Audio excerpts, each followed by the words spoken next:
একসময় যিনি রাস্তায় দাঁড়িয়ে মানুষের পাশে থেকেছেন, দুর্নীতির বিরুদ্ধে একা লড়েছেন, সেই মানুষটি আজ কয়েক মাসের কারাবাস শেষে হঠাৎই মুক্তি পেলেন। হ্যাঁ, কথা হচ্ছে ব্যারিস্টার সাইদুল হক সুমনের। তবে এই মুক্তির গল্প স্রেফ আদালতের কাগজপত্রে সীমাবদ্ধ নয়। এর পেছনে শোনা যাচ্ছে সেনাবাহিনীর নীরব হস্তক্ষেপ, আর সেই সঙ্গে রাজনৈতিক অঙ্গনের এক অদ্ভুত সমীকরণের কথা।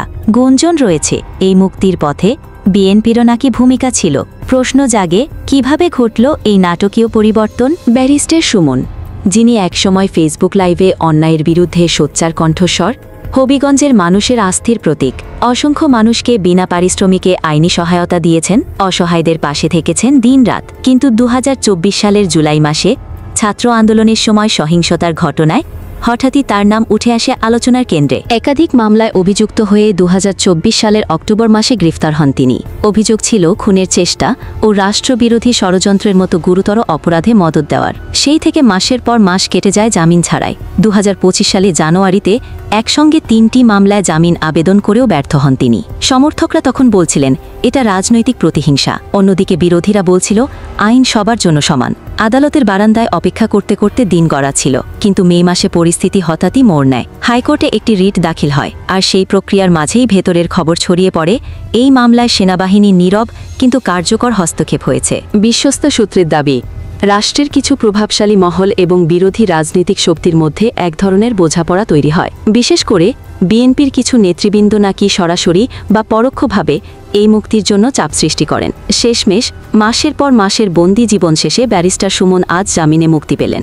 আদালত আনুষ্ঠানিকভাবে জামিন মঞ্জুর করলেও রাজনৈতিক মহলে এখনও গুঞ্জন, এটা কি শুধুই আইনি প্রক্রিয়া, নাকি এর পেছনে রয়েছে এক বড় রাজনৈতিক হিসাব নিকাশ? যে মানুষ একসময় গলা উঁচু করে বলেছিলেন দুর্নীতির বিরুদ্ধে আমি একাই লড়ব, প্রয়োজন হলে সারা জীবন লড়ব, তিনি কি আবার সেই অগ্নিশিখার মতো রাজপথে ফিরবেন, নাকি এবার রাজনৈতিক দাবার বোর্ডে অন্য কোনো ঘুঁটি হয়ে উঠবেন? তা এখনও রহস্য। তার সাম্প্রতিক মুক্তি শুধু একটি জামিন আদেশ নয়, বরং দেশের রাজনৈতিক মানচিত্রে এক অদৃশ্য ভূমিকম্পের মতো। সেনাবাহিনীর প্রভাব, রাজনৈতিক বোঝাপড়া, এমনকি প্রতিপক্ষ দলের কৌশল, সব মিলিয়ে এটি এক নাটকীয় অধ্যায়, যার প্রতিটি ধাপে নতুন বিতর্ক জন্ম নিচ্ছে। অনেকেই বলছেন এটি শুধু একজন ব্যক্তির আইনি বিজয় নয়, বরং বাংলাদেশের রাজনীতিতে এক নতুন অধ্যায়ের সূচনা।